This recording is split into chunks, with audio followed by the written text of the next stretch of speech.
All right, President Trump says he has no intention of removing Secretary of Defense Pete Hegseth from his position. The president was asked about Hegseth following the ousting of Mike Waltz as national security advisor. Both men are facing backlash for their involvement in the Signal chat scandal.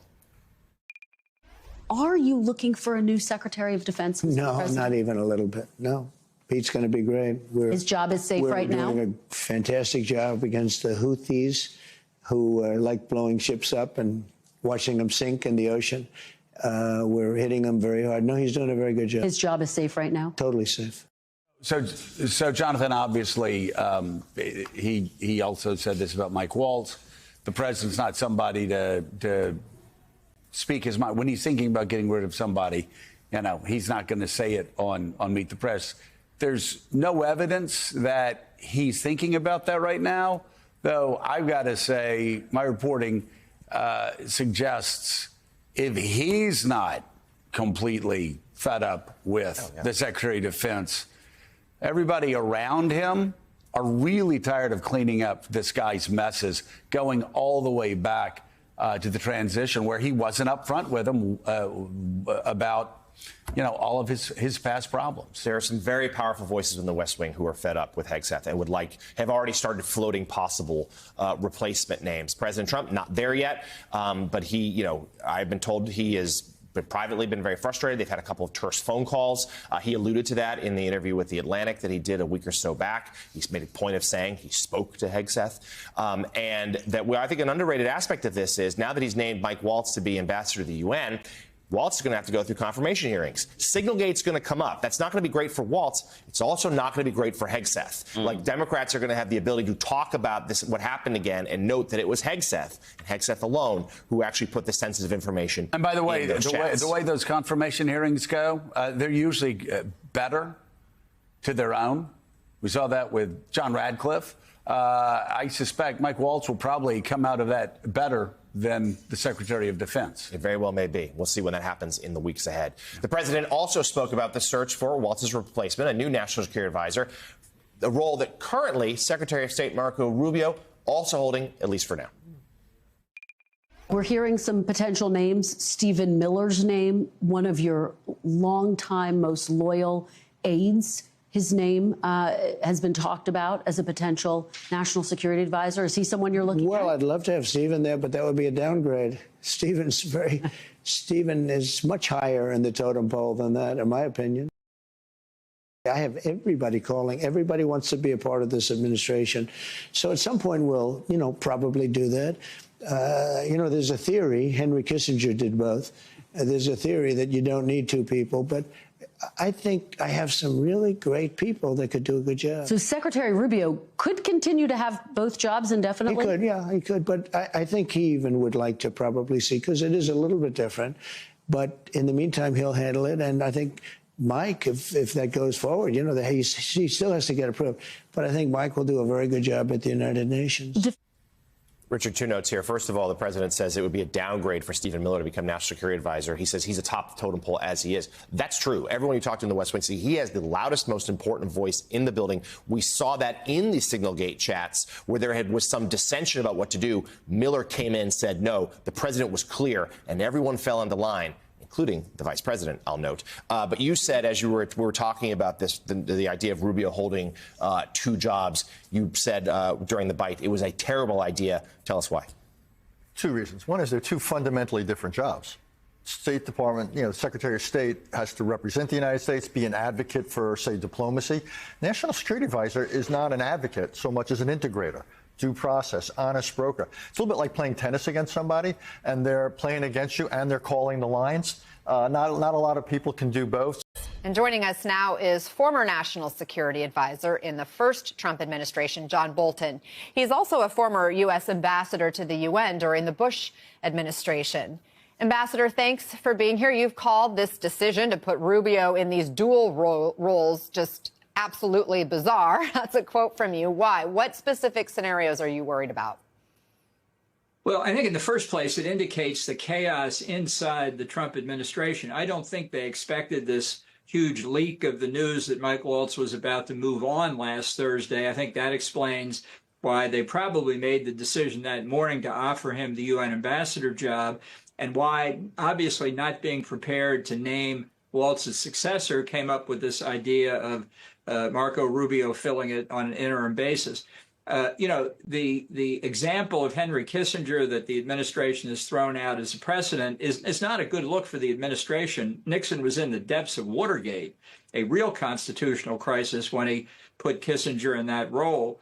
And it's no offense to Marco Rubio to say that it was an extraordinary situation in Watergate, and Kissinger himself came under criticism for tilting the entire national security decision-making process in his direction when he held both roles.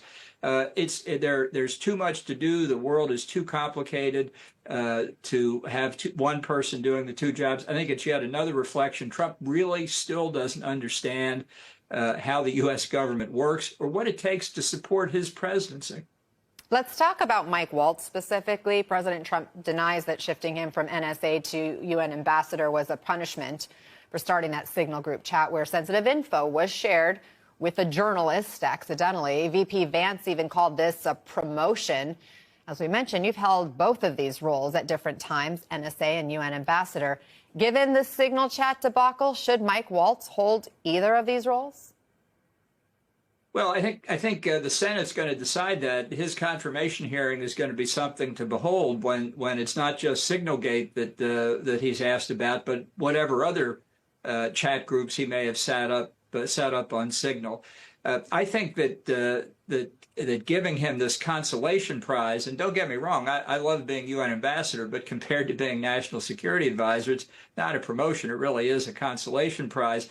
They were trying to show that this shifting around is just all very ordinary. Of course, 102 days had gone by, so time for a new national security advisor. There's just no explanation other than that the administration was caught off guard, and they're doing everything they can as sort of propaganda to try and convince people that it's nothing to see here, move along. Waltz needs at least half the Senate to back him. If it's a tie, J.D. Vance is there to obviously be the tiebreaker. His confirmation hearing dates aren't set just yet, but Senator Mark Warner is predicting that this is going to be a brutal hearing. Illinois Democrat Tammy Duckworth added this. He's not qualified for the job just by nature of the fact that he participated in this signal chain. In fact, I think everybody on that signal chain needs to be fired because not a single one of them spoke up and said, hey, this is inappropriate. Ambassador, do you expect to see Republican senators break with their party and block this confirmation? Well, I think the likelihood of that, based on performance to date, is pretty small. But it's hard to say what will come out in this hearing. And Waltz may live to regret that he actually agreed to go through it. But in the interview released Sunday, President Trump had said that he is not looking at running for a third term, despite lots of comments to the contrary and his own recent statements and his own organization selling hats that say Trump 2028. Setting aside the constitutional questions or barriers around all of this, CNN's Harry Enton is looking at this morning for you on where the American people actually stand on this right now. So what are Americans saying about the possibility of him running for a third term? Yeah, I think there's a reason why Donald Trump is backtracking or saying, no, I won't actually do this, because this idea is about as popular as New Coke was back in the mid-1980s. I mean, should Trump run for a third term? 76% of Americans say no, no, no, compared to just 21% who say yes, including only 16% of independents. This is one of the least popular ideas I have ever seen. And when you get 3/4 of the American people agreeing on anything and it's in the no, you know it's 999. This is one of the most unpopular ideas I have seen in polling in a long period of time. 999 reference in there. Wow, impressive. Okay, that's independence you have right there. But what about by party? Like, how do Republicans feel about this? Yeah, I think this is the key question, right? How do Republicans feel about this? Because, of course, he has to win a primary.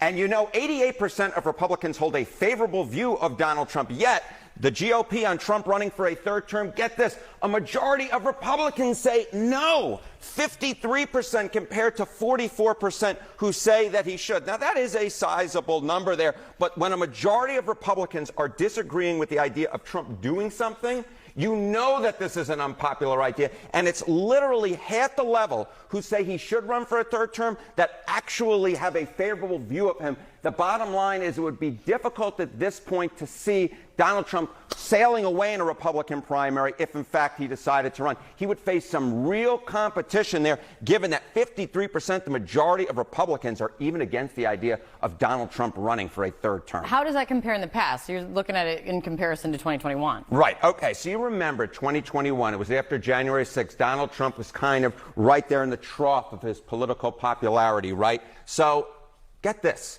GOP who say that Trump should run for another term. In May of 2021, for a second term, 66%, the clear majority of Republicans said, yes, he should run for a second term. Compare that to now where it's just 44% who say he should run for a third term. This is simply put just not a popular idea. When you're getting this fight back from the Republican base to a degree that we simply put have never seen before, you get the idea of why Donald Trump came out yesterday with his most forceful comments to date, saying, you know what, really, it's 2 terms for me, because even on this particular issue, he does not have the Republican base with him. And when it comes to the overall population, I'm going to end the same way I started. It is about as popular as the idea of New Coke was in the mid-1980s. Simply put, nobody wants this.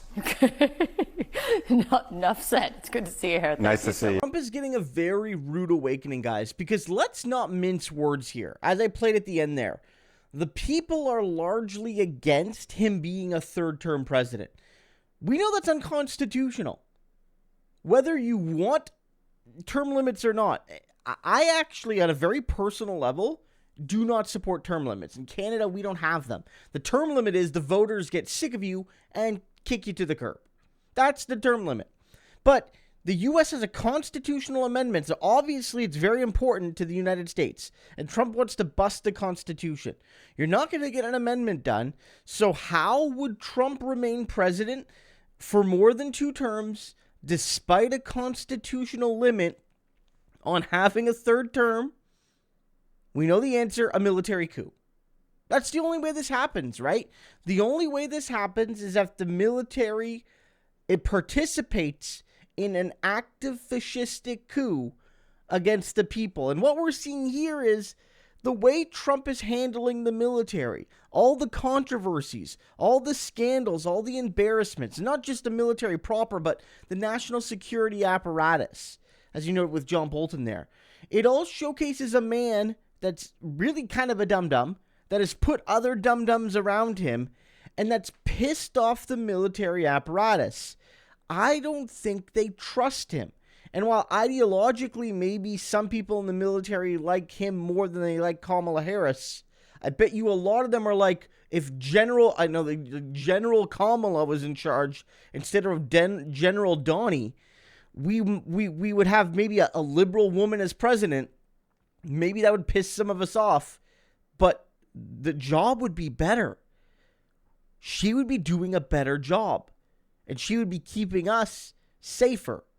And that's why I think he's getting a rude awakening that the military will not participate in his coup.